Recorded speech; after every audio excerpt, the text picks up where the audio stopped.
বেড়ির বাইরে দোকান করি, জোয়ারের তীব্রতা বাড়তি এবং বাতাসের ইয়া বেশি, এই জন্য আমরা মালামাল ভিতরে নিয়ে রেখেছি।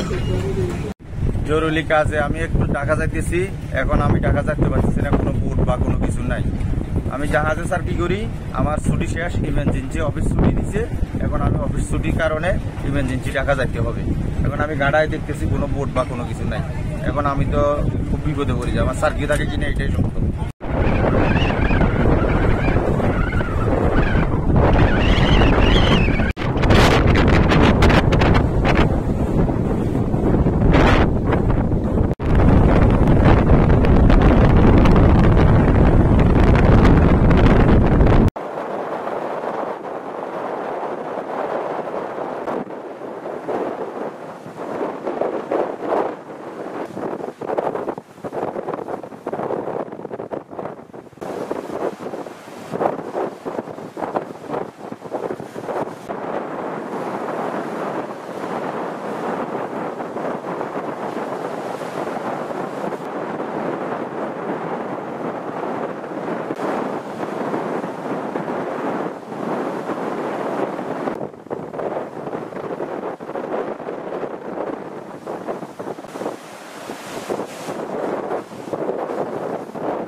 আমরা নলছিড়ি ইউনিয়ন পরিষদের পক্ষ থেকে আজকে সকাল থেকে মাইকিং করে বেড়িবাঁধের বাইরে থেকে লোকজনকে ভিতরে নেওয়ার জন্য আমরা চেষ্টা করতেছি।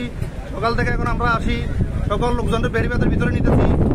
এখানে বাতাসের তীব্রতা খুব বেশি, এখন অনেক দোকানপাট ভাঙচুর হতেছে এবং লোকজনের অনেক ক্ষয়ক্ষতি হতেছে। আমরা এই জন্য সবাই ভিতরে নেওয়ার জন্য চেষ্টা করতেছি এবং আমাদের ইউনিয়ন পরিষদ থেকে সবাই এলাকার কাজ করতেছে। নদীর ওই পারে যাতে বসেছিলাম, বাতাসের কারণে ডলার নাই।